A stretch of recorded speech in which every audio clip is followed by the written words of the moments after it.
seguito del progetto Salviamoci la pelle, in cui ha realizzato un video a cui ha collaborato tutta la classe. Buona missione!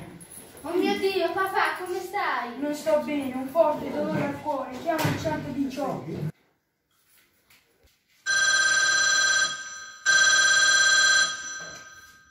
Salve, 118, questo è il servizio d'emergenza. Salve, sono Giada, aiutatemi per favore. Mio padre ha un forte dolore vicino al cuore. Sbrigatemi per favore. Sei sola? Dove abiti? Sì, sono sola, abito in via Roma 5. Stai calma, arriviamo subito.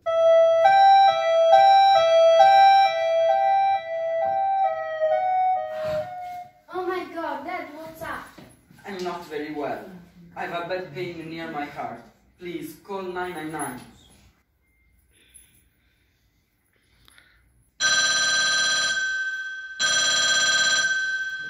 Hello, 999. This is the emergency service.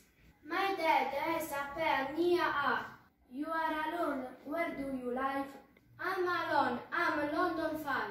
Be calm. We're coming soon.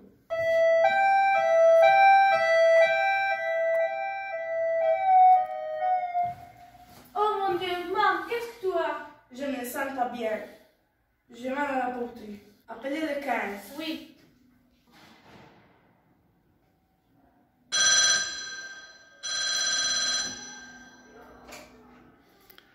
Je suis le Ken. Bonjour, je m'appelle Rosanna, j'habite en rue de Comuni di Puglia. Mon mère est de 50 ans. Aide-moi.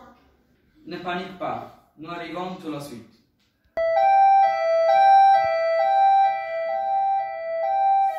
Oh, va, ce cosa è successo? Non mi sento bene, tengo un forte dolore al cuore. Cioè, chiamo il 118.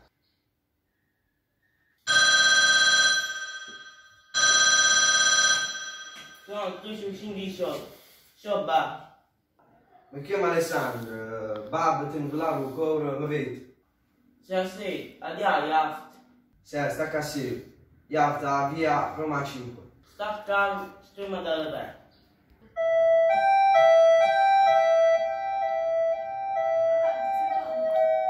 Buongiorno. Salve, qual è il suo problema? Mi sono scaldata mentre cucinavo accidentalmente sul tegame bollente. Mi faccia vedere.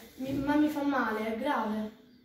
Le ustioni sono alterazioni del tessuto provocate dal calore. Ci possono essere tre tipi, di primo grado, di secondo e di terzo grado. Nel suo caso è di secondo grado, perché oltre all'arrossamento possiamo intravedere delle piccole vescicole. Ora qui in ospedale le medicheremo e fasceremo. Okay? Se fosse stato di primo grado ci sarebbe stato solo l'arrossamento, invece di terzo grado avrebbe occupato 2 di 3/4 della pelle e sarebbe stato più doloroso, non andava applicato nessun unguento e andava fasciato. Poi ci sono le ustioni chimiche che sono un altro discorso. Perfetto, mi saranno utili.